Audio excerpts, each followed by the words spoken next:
I'm Cape Joel, and this is Comic Smack, your weekly, daily, all the time, anytime comic show where I give you your fix of everything you need to know from the world of comic books and superheroes. And on today's show, I am excited to say we are taking a look at Blue Beetle Rebirth issue number 1. Yes, that's right, Jaime Reyes, after a long absence, has finally returned with a brand new book, and he's about to learn his Scarab has a bunch of secrets left to reveal to him. Let's hop on in and find out what happens next, shall we?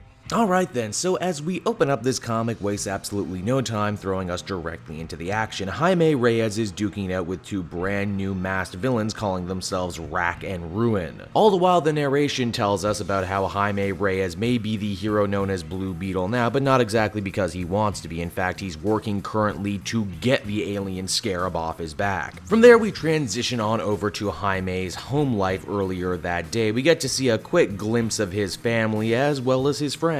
Brenda and Paco spend pretty much the entirety of their panel time this issue arguing with one another, and that's something else you'll notice about this book right away. Everyone is very, very talky. It's like everyone caught a bad case of Peter Parker and now has verbal diarrhea. It seems that Jaime is going to have to skip school that day because heroism is calling. Well, more likely it's Ted Kord who's calling, Jaime's new mentor. Kord is a brilliant billionaire industrialist and canonically the second person to use the Blue Beetle identity. Then again, what with New 52 and continuity getting rejiggered, I'm not exactly sure if they ever said he spent any time at all as Blue Beetle. What we do know, though, is that he's building the Bug, the super ship that he used back in his day as a hero. Kord was the one that discovered that Rack and Ruin had taken a coffee shop full of innocent people hostage, all in an attempt to draw out the Blue Beetle. And because they are most gracious hosts, and because everything is bigger in Texas, they decide it's time to pay these two a visit, only the fight isn't nearly as one-sided as you think. These two were hired by a mysterious third party to attack Blue Beetle, and it's very clear they know exactly where to hit him and where he's at his most vulnerable, so much to the point that the alien Scarab on which Jaime draws his power is forced to kinda take control for a little bit. This is bad because the alien Scarab has very little in the way of self-control and could very easily kill these two guys, only wouldn't you know it, they're unkillable because they're not even human, they're robots. And every time Blue Beetle tries to hit them, they just manage to fall apart and reform again like nothing ever happened. Things get so bad, Ted Kord has to intervene with a crazy science thing. After beating the baddies, our heroes decide to retire back to Kord's base of operations, and oh wow, this is literally just the same panels we got from the DC Universe Rebirth number 1. It's like on one hand, wow, that's a nice piece of connective tissue and use of continuity, but on the other hand, you're making me reread pages I've already read once before. Kord says that he and Jaime did some good work today and that they should continue teaming up in the future. They could be like Batman and Robin. Who doesn't want to be like Batman and Robin? Jaime understandably wants no part of this eccentric weirdo's dream. All he wants is for Kord to be able to help remove the Scarab from him, and that if he can't do that, then they shouldn't be hanging out much longer. It's at that point Ted Kord is met by Dr. Fate, and I don't mean like that new Dr. Fate who had been running around in DCU, like the original Dr. Fate. One of the most powerful characters in the entirety of the DC Universe has come to Ted Kord to tell him that this so-called alien Scarab isn't actually alien at all. In fact, it's an artifact of amazing magical power. And that if he and the kid keep screwing around with the Scarab's power the way they are, it's only going to lead to disaster and ruin. This is actually kind of funny because if you know your Blue Beetle history, all the way back when the character first premiered with Dan Garrett, the Scarab was originally magic. Then they retconned it to being alien technology, and now they're retconning the retcon. As the comic winds down, we follow Brenda, Jaime's friend, home to her aunt, the crime boss Ladama, which is a totally awesome name for a crime boss until you realize Ladama literally means the lady. Ladama was pretty much the closest thing Jaime Reyes Blue Beetle had to an arch nemesis back when the series first started, and it's nice to see that she's going to be a major player here again now. She was the one who hired Rack and Ruin, and as we find out, she's magical too as the comic ends. Okay. So Jaime Reyes Blue Beetle has a character I have been yelling about to return for the longest time now, and Blue Beetle Rebirth number 1 was a comic that I really wanted to love, but in the end only just kinda ended up liking. Despite being a quote-unquote rebirth, this comic pretty much assumes you're a big Blue Beetle fan going into this and you know who all the characters are and their relationships. Keith Giffen is back at the helm of this book, as it should be, and that's really good, but I can't help but wonder if he just wanted to,